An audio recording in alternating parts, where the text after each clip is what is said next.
नमस्कार दोस्तों। जैसे जैसे ठंड का मौसम पास आ रहा है, यह घूमने का सबसे अच्छा समय है। आज हम आपको लेकर चलेंगे सियांग से होकर मंचूरिया और सुंदर वनों की ओर। हम चलेंगे बाओजी तेबाई से होते हुए हान्युआंग तक। इस यात्रा में आपको रास्ता और नज़ारे दोनों दिखाऊंगा। वीडियो थोड़ा लंबा है, अगर रुचि हो तो अंत तक जरूर देखें। और हाँ, अगर पसंद आए तो लाइक और सब्सक्राइब करना मत भूलिएगा।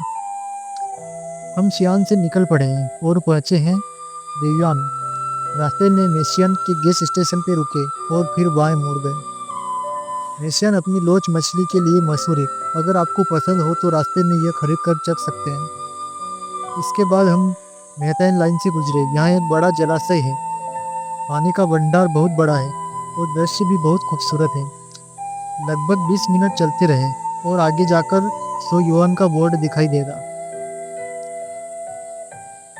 अब हम प्रोटेक्शन स्टेशन पर हैं। यहीं से असली दर्शन मार्ग शुरू होता है। सड़क बिल्कुल चिकनी और बढ़िया हालत में है। हालांकि कुछ जगह मोबाइल सिग्नल नहीं आता, इसलिए यात्रा की योजना पहले ही बना लें। यह सड़क लगभग 140 किलोमीटर लंबी है और घूमने फिरने वालों के लिए बहुत लोकप्रिय है, क्योंकि रास्ता बेहद सुंदर है। रास्ते में जंगली भालू, कई तरह के जीव भी देखने को मिल सकते हैं। पेड़ों की पत्तियां बहुत मनमोहक लग रही है। यह खूबसूरती हमें प्रकृति का तोहफा देती है। आने वाले कुछ दिनों में पत्तियां धीरे धीरे पीली हो जाएगी और दृश्य और भी मोहक लगेगा।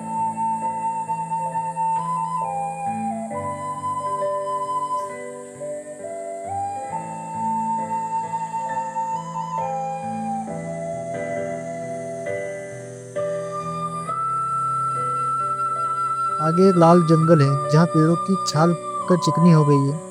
पर्वतीय रास्तों पर बहता झरना साफ पानी से भरा है। शायद यह पानी तेबई पर्वत से आ रहा है। यहाँ का मौसम ठंडा, भले ही ये ऊंचा पहाड़ नहीं, लेकिन जंगल की महक चारों तरफ फैली है।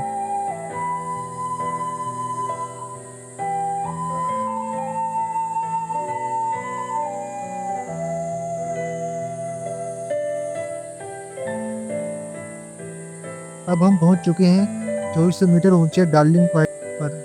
यहाँ लोग फोटो खिंचाना बहुत पसंद करते हैं। ऊपर आते समय गर्म कपड़े पहनना जरूरी है, क्योंकि यहाँ हवा ठंडी है। बादल हवा के साथ बहते हुए बिल्कुल पास से गुजरते हैं। अगर आप बादलों के बीच तस्वीर लेना चाहते हैं तो थोड़ा इंतजार करना पड़ेगा।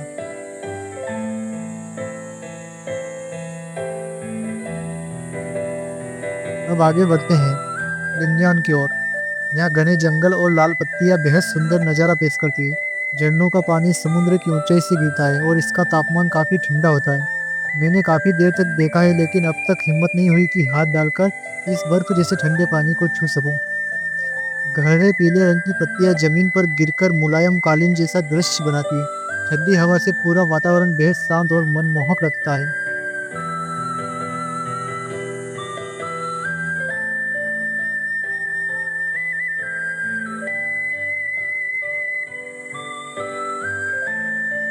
रास्ता ढलान पर नीचे की ओर जाता है। सूरज की किरणें पेड़ों की दरारों से छनकर आ रही है। जल्द ही आप 3 अक्षरों वाला बोर्ड देखेंगे। यहाँ से दाएं मुड़े। थोड़ी दूर आगे बढ़कर किसान का घर मिलेगा, जहाँ मोबाइल सिग्नल भी आ जाता है। इसके बाद आप पहुंच जाएंगे एक छोटे से सफेद भूरे रंग के कस्बे में। यहाँ अधिकतर लोग होमसेट और विस्तारा चलाते हैं।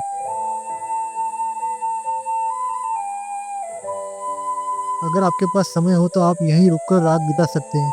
लगभग 10 किलोमीटर आगे दा जियान गांव दर्शनीय स्थल है। यहाँ का दृश्य बेहद शानदार है। इसे छोटा जीवझाई भी कह सकते हैं। झरने पहाड़ से बहते हुए नीचे आते हैं। पत्थरों पर अलग अलग रंग और आकार नजर आते हैं। अगले वीडियो में आपको यहाँ का विस्तृत यात्रा गाइड और सुंदर दृश्य दिखाऊंगा। बड़ी घाटी से आगे एक खाली जमीन है, जिसे खेती के लिए इस्तेमाल किया जाता है। कभी आपने सोचा है यहाँ छोटे से गांव में आकर कुछ दिन बिताना कैसा रहेगा? अगर मुझसे पूछा जाए तो मुझे यह जीवन बुरा नहीं लगेगा।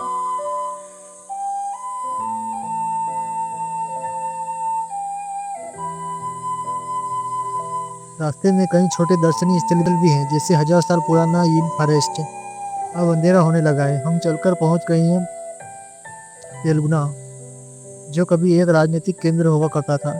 जहाँ की गलियों में सांची और सिचुआन की पारंपरिक व्यंजन बिकते हैं।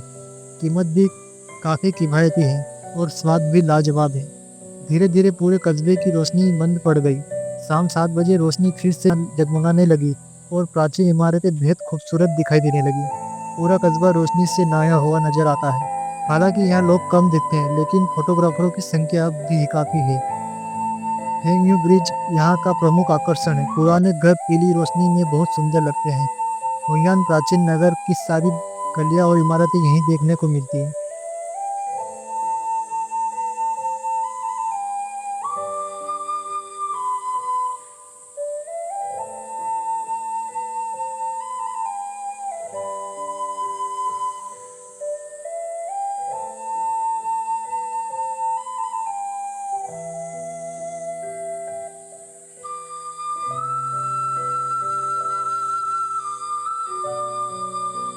अब आइए ड्रोन कैमरे से इस अद्भुत दृश्य का आनंद लेते हैं।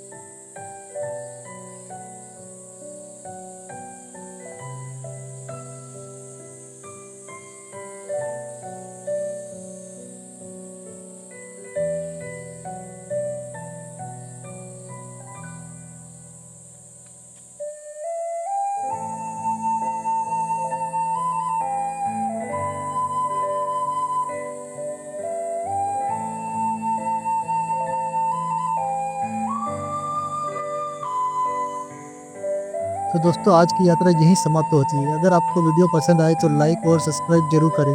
आपका सहयोग ही हमारी ताकत है। अगले वीडियो में फिर मिलेंगे। धन्यवाद।